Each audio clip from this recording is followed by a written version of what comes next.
Hey guys, it's Nate, and it's time for the headlines and hot takes for June 2026. And boy, howdy, we've got quite a bit of it's June has just been an absolute buck wild month. We started out really positively. The games showcases. So there was a PlayStation Direct. Then there was the Summer Games Fest and a whole bunch of other stuff. There was games being released out the wazoo, and it was really pretty cool at first. And then things pretty quickly devolved, and June has been one of the more negative months that we've seen over the last couple of years in the industry. And well, let's just kind of get into it. So Microsoft last at the end of last month here, at the end of May, brought on statistician. Someday I'll learn to talk. Not today, but they brought on Matthew Ball. He's stats guy. He's written some books. He did a really interesting PowerPoint that basically demonstrated that, more than half the money in games is driven by massive games like Roblox and Fortnite and the others. Really pretty savvy guy, and Xbox picked him up as one of their chief strategy officers there, and Asha brought him on board. And he's had a number of interviews that have been really interesting. He was over on the Game Business podcast, and I've read a few things from him already. He's kind of been pretty prolific on just social media as a general rule. And to be honest, I think that leaves a little bit to be desired. I kind of wish Xbox staff, or the Xbox C-suite, would just kind of just be quiet and fix things. But maybe they're going to. But boy, howdy, this has been quite the ride. So, like I said, everybody started off pretty strong. And honestly, we're going to start with just Xbox news, and we're going to be here for a little bit. They started off with, some pretty... The big kind of showstoppers here were the fact that they didn't announce that the new Gears game and Clockwork Revolution are going to be console and PC exclusives. And that's actually kind of exciting. That shows that, they do recognize that maybe consoles aren't, they might not be your breadwinners, but they give people a reason to play on your platform. And actually, I think that does signal that they are semi-legitimate about doing something in the console space. But it's pretty much, and so that was exciting. And I think that really energized and charged up a lot of the Xbox fan base.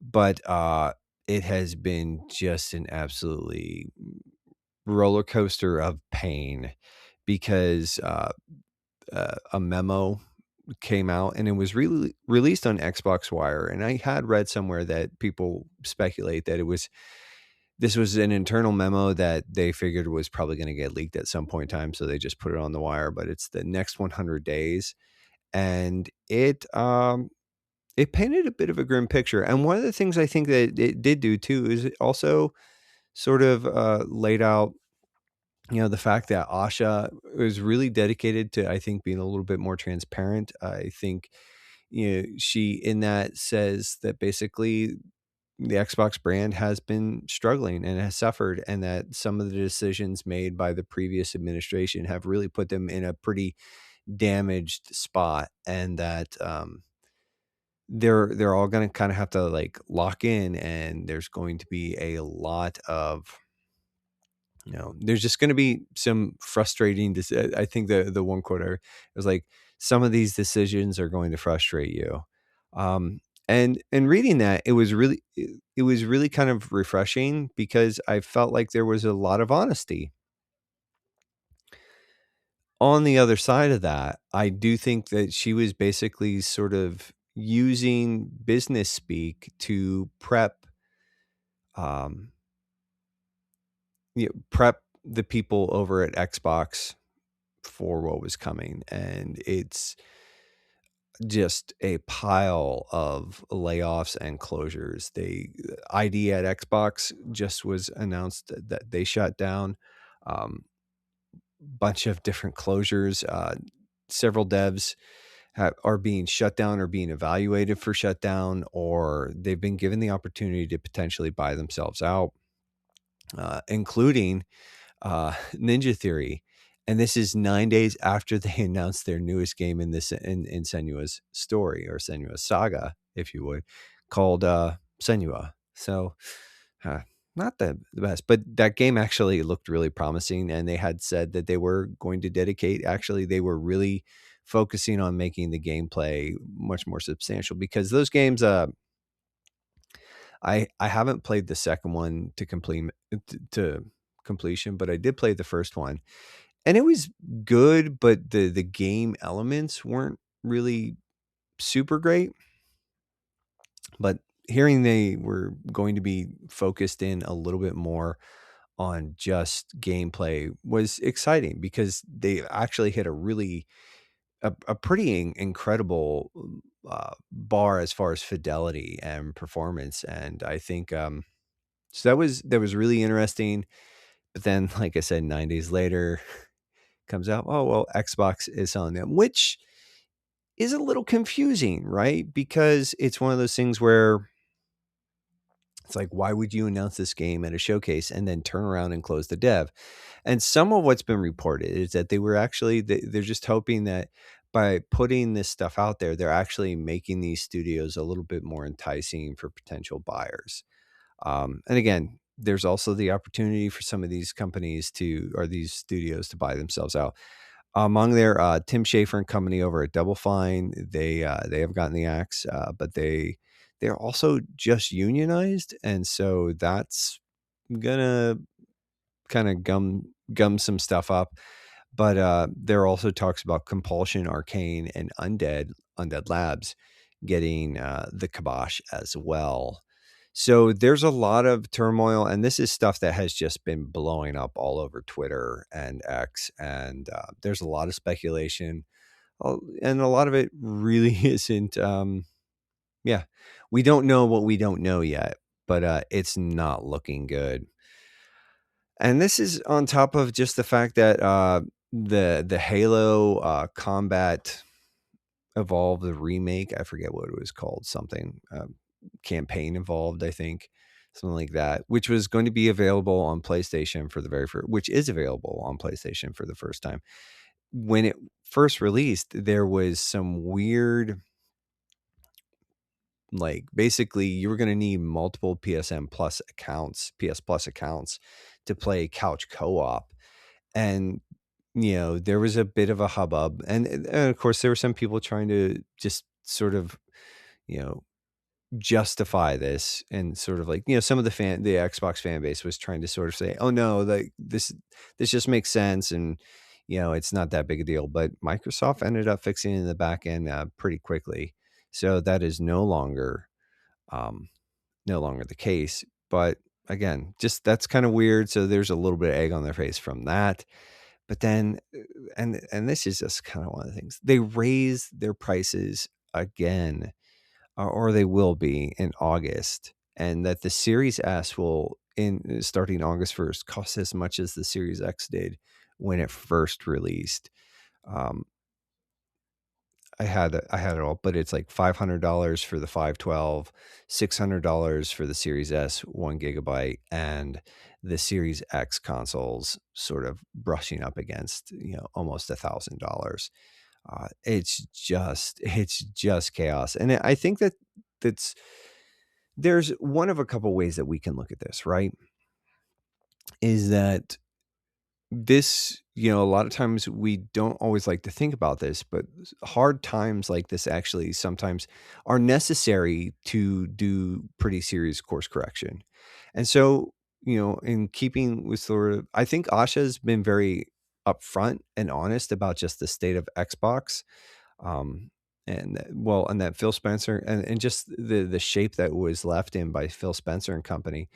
And when you look at Satya Nadella's statements about basically not wanting to really subsidize Xbox as a brand anymore, like it seems pretty evident at this point in time that she's been given the task of making this profitable. And so they're exploring a lot of options, but that also means that they have to do a lot of cutting.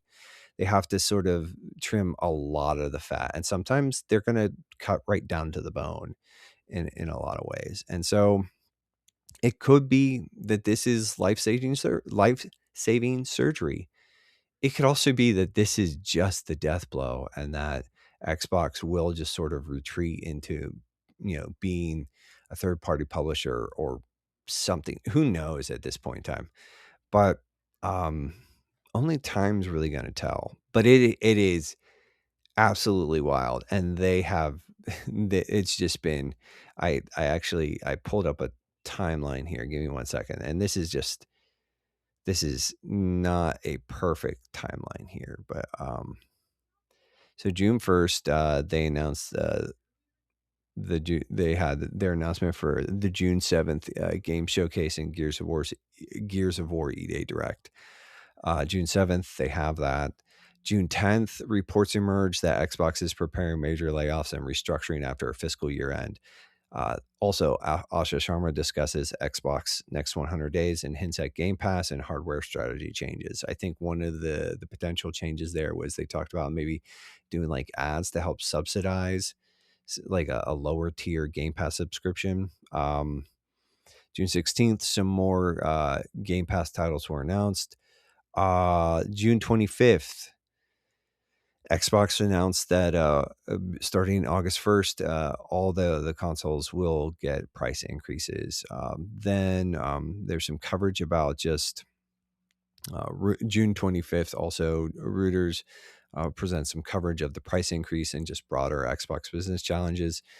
And then, there's just been, again, a lot of talk about the price increases, and then also the fact that they did apparently discontinue the 2 terabyte console model. So it's been a lot. That's a really, and again, start out very high, lots of really cool games coming out of Microsoft. And so it was really exciting. And then we got this. But I don't want you to think that Microsoft is the only one stepping on rakes. And while it's not nearly as big in some ways, I think it's probably got a little bit more of a it's resonated a little bit more with me personally. So, not to be completely overshadowed, PlayStation decided they wanted in on the fun too. They wanted to make people angry too. And so I present to you more Destiny drama. And there's just kind of been a bunch of stuff over here. One of the things that I'm going to reference, I should probably just open this stuff up sometimes. But Liana Ruppert, she used to work at Bungie. I think she was a community manager or something.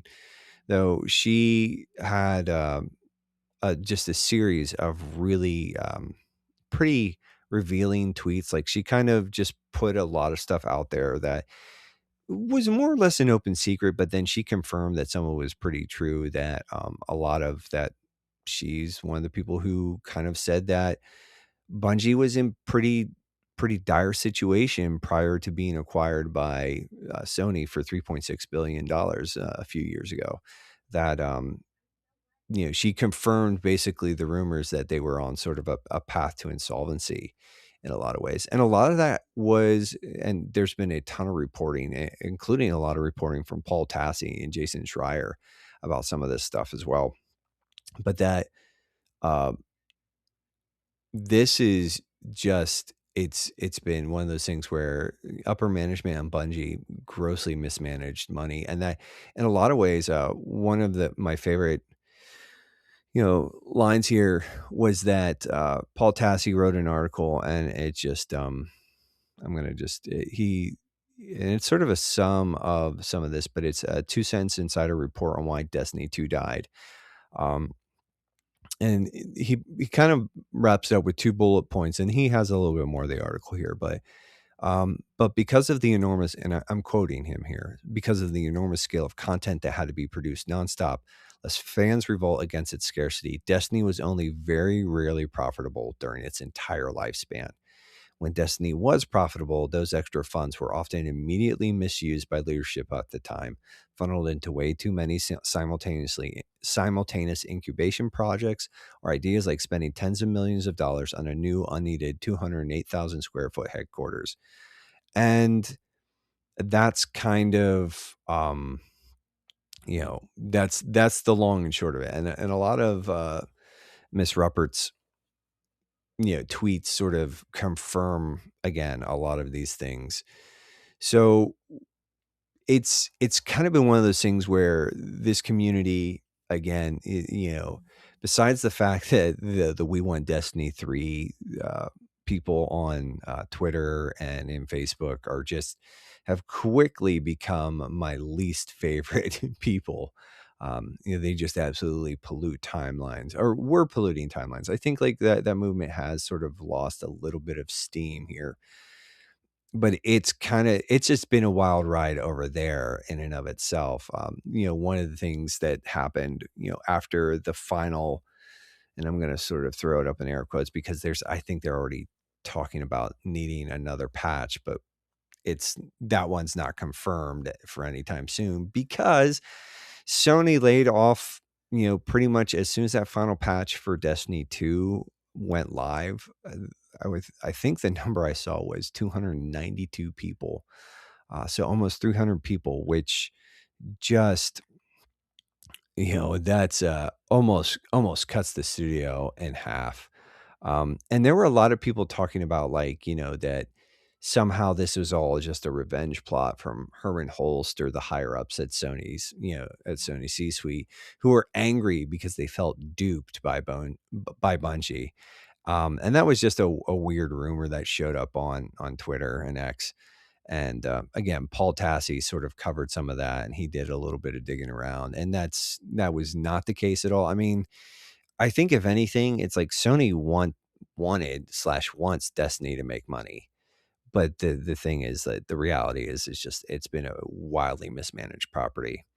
And so it's just kind of one of those things where Destiny drama has just continued to unfold. And this is what I'm going to say though, is like, in spite of all the outcry and the disappointment and everything else, I think Destiny in some ways is the best it's ever been. I've been thinking about it and reading articles that actually kind of confirm that. It's like the fact that it's in a fairly stable place. The loot pools are really generous. Like the build crafting is pretty fun. And there's an actual endpoint, and you don't have to worry about your build being nerfed to death or redundant within a month or two.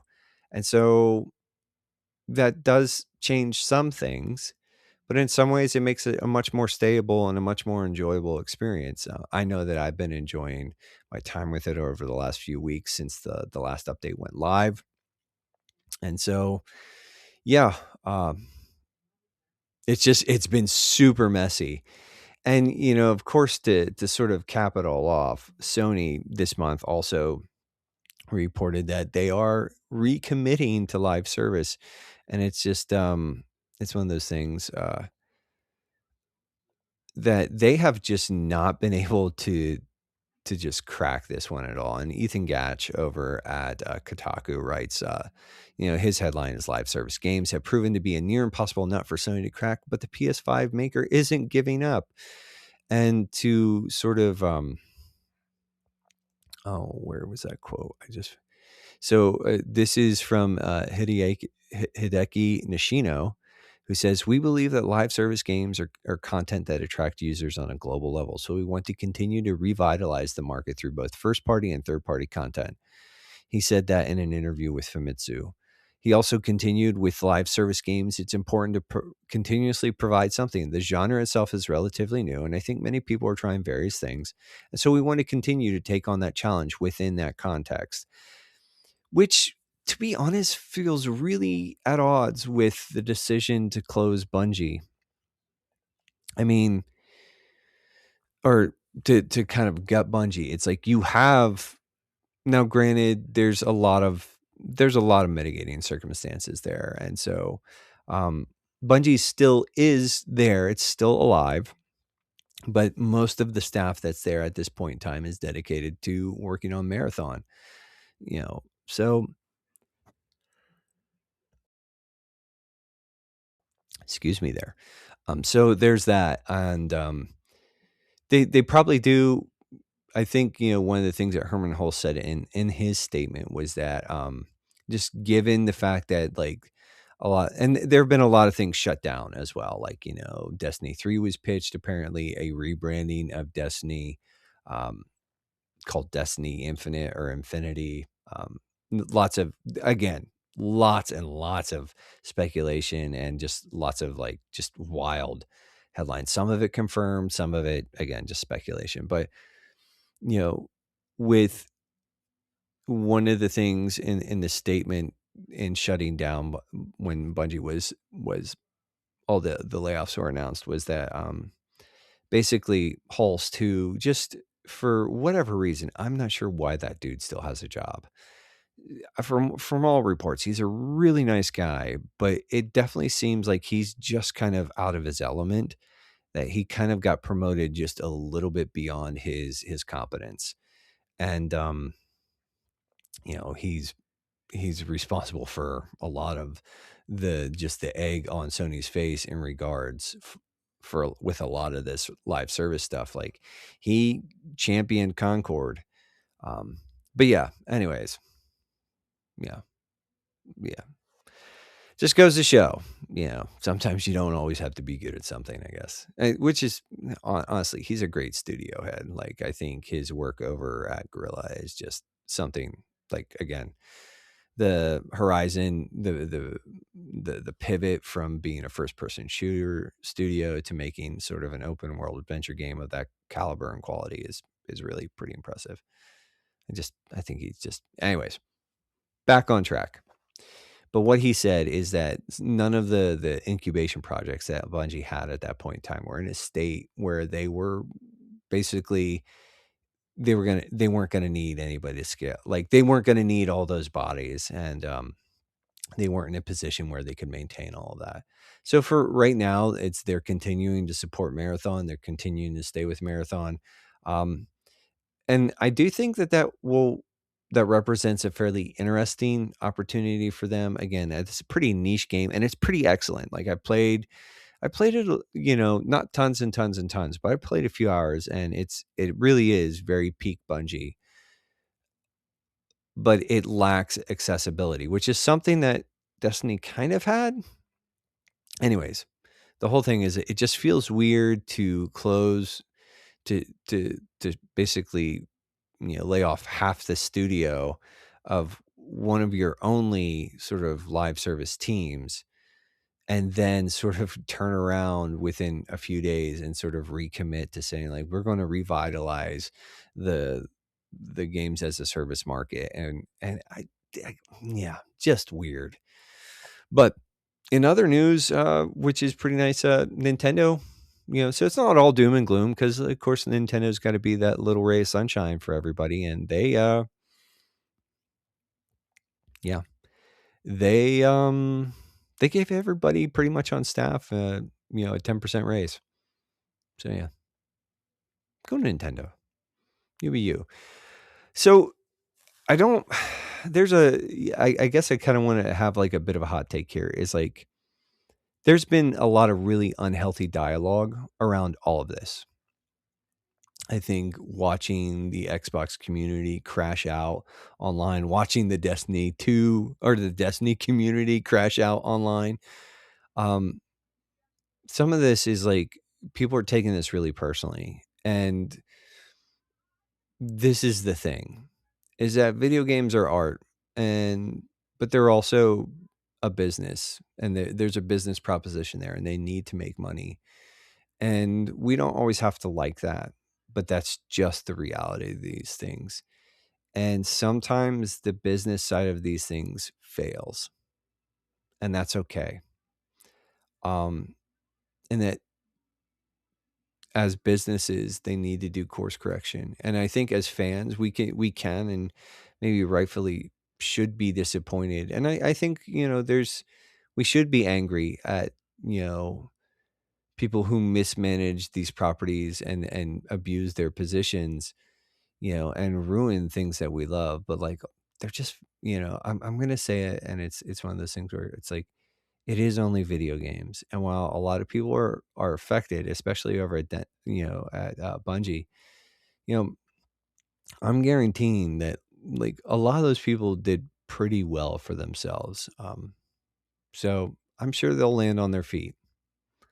They're talented people. They're good workers, and I think over the last couple of years we've seen repeatedly that small teams, small, fairly independent teams. I'm looking at you, Claire Obscure Expedition 33 from Sandfall, um, can do big things.